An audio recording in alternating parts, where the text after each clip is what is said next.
Economy की इस वक्त सूरत हाल ये है कि डॉलर आज 4 रुपये 61 पैसे बढ़ चुका है। पेट्रोल की कीमत में मामूली कमी हुई है और मरियम नवाज ने उस पर ट्वीट कर दिया, मुल्क में जहां इस वक्त सियासी सरगर्मियां उरूज पर हैं वहीं महंगाई का जिन बेकाबू होता जा रहा है। वैसे में पीडीएम की जानिब से पेट्रोल की कीमत में मामूली कमी करके वाह समेटने की कोशिश की गई है। वजीर खजाना इसहाक डार ने गुज़िश्ता दिन पेट्रोल की कीमत में 5 रुपये की मामूली कमी क्या की।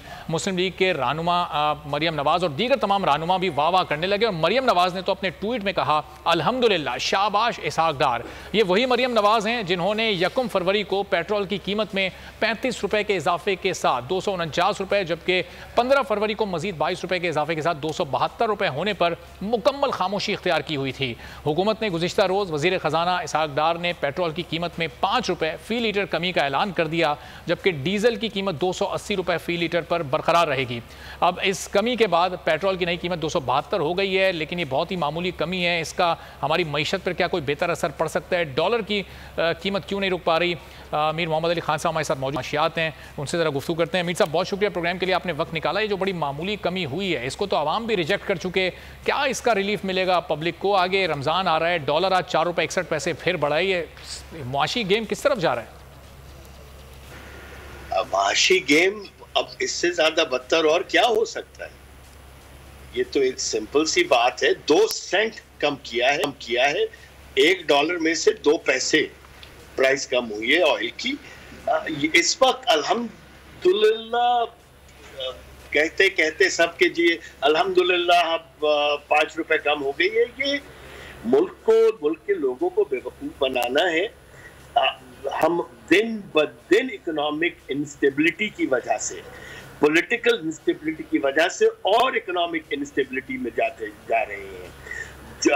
दिसंबर में हमारा IMF का एग्रीमेंट होना था, आज मार्च की 1 हो गई है और आज तक हमारा IMF का एग्रीमेंट नहीं हुआ है। हर हफ्ते ये ट्वीट करते हैं या प्रेस कॉन्फ्रेंस करते हैं कि हमारा IMF से सब कुछ सही नहीं चल रहा है इनकी तरफ से।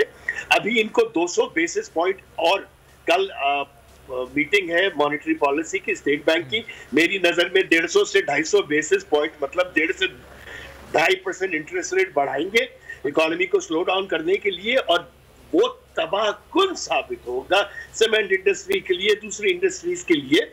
अब मेरी समझ में नहीं आ रहा है कि क्या इन्हें दुश्मनी है इस मुल्क से। अब तो मैं यकीन करें उस तरफ सोचने लगा हूं कि ये जानबूझकर ये कर रहे हैं।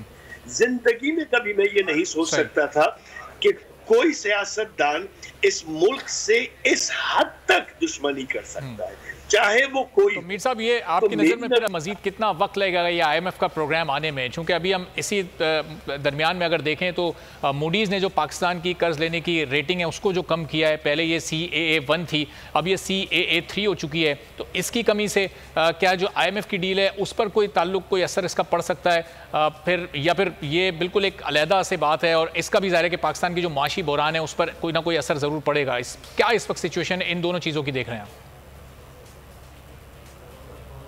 क्वेश्चन जरा रिपीट करेंगे। मैं कह रहा हूं जो मूडीज ने जो पाकिस्तान के कर्ज लेने की रेटिंग को कम किया है, पहले CAA1 थी, अब ये CAA3 हो गई है, इसके पाकिस्तानी मईशत पर क्या असरात पड़ सकते हैं? कि IMF प्रोग्राम से इसका कोई कनेक्शन है?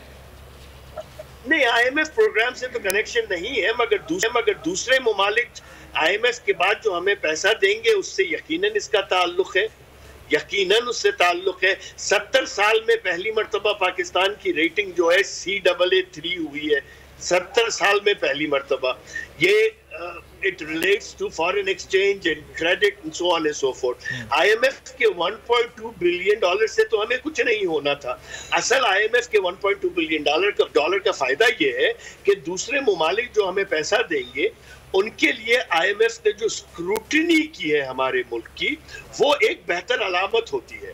तो मगर उसके साथ ही मूडीज ने ये कर दिया, तो इनडायरेक्टली इसका बदतरीन इफेक्ट पड़ेगा हमारी मईशत के ऊपर लॉन्ग टर्म में, कि हमें कर्जे नहीं मिलेंगे, फॉरेन डायरेक्ट इन्वेस्टमेंट आने में प्रॉब्लम होगी, हमारी करेंसी और डिवैल्यूएट हो सकती है, हमारी बैंकिंग की रेटिंग्स और नीचे जा सकती है। मतलब ये एक चेन है पूरी जो ये CAA3 में जाने का फिर क्या मतलब ये भी है, जब दूसरे ममालिक कर्जा नहीं देंगे और पाकिस्तान को भी अरबों डॉलर्स मुख्तलिफ अदायगियों की मद में चंद माह में चाहिए, तो फिर डिफॉल्ट का खतरा मजीद बढ़ सकता है और फिर पॉसिबिलिटी है कि पाकिस्तान डिफॉल्ट कर जाए।